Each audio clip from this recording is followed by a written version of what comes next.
What's up, fight fans? This is Kurt DeVille with Counterpunch Boxing News, and I got some new news for you, so listen up. Gennady Golovkin, as you know, will be taking on Danny Jacobs March 18th. Just an update. He was in an interview in the lobby of his hotel room checking out, and he stated that Danny Jacobs is a tough opponent and one of his toughest opponents, or one of his best opponents as to date, and said he is an incredible fighter. You know, my statement about that is, it just lets you know that Gennady Golovkin is a humble fighter, you know, and it lets me know that he's also, you know, to his knowledge, or to my knowledge, an honest fighter, you know, that just basically tells it how it is, you know, and it just really makes me wonder, you know, he mentioned that Kell Brook had no power.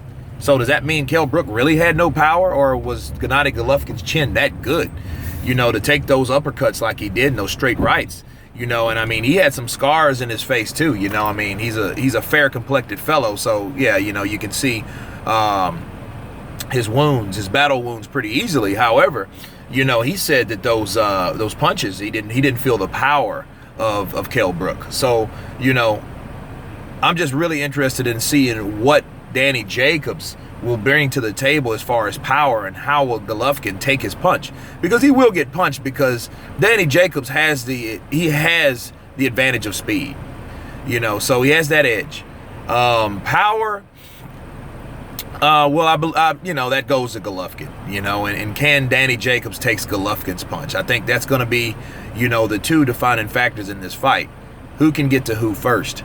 You know, as you can remember, when Danny Jacobs took on Peter Quillin, Peter Quillin couldn't get to Danny Jacobs because of the speed, because he was a tad quicker than Peter Quillin.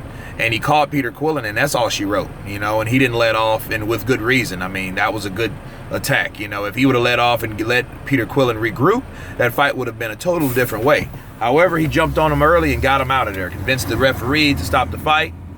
A lot of people thought that was kind of premature. However, you know, Danny Jacobs at the end of the day did what he's supposed to have done, and you gotta take your hat off to him, you know, and giving Peter Quillin his first loss like he has. So they're both 1-1.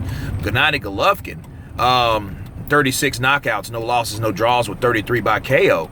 You know, you got to remember, you know, everyone looks at Golovkin's knockout percentages and his knockout ratio.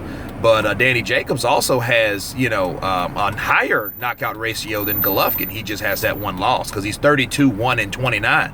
So, hey, you know, the knockout, you got two guys that have high knockout ratios. So this fight, it will be exciting, you know, and I'm just ready to say all that, to sum this up, that Golovkin, man, will be tested this particular fight, you know, and we just really have to see how it develops. I'm going to do more study on both fighters. And another thing is, Golovkin, I can tell you right now, Golovkin's a pressure fighter. He's like a bigger, stronger Julio Cesar Chavez. So, you know, he's not going to give Jacobs that room, you know, to make those insteps. You know what I mean? So we just got to really see what happens. But, you know, you got to take your hat off to Golovkin, you know, for taking on the best and wanting to fight the best.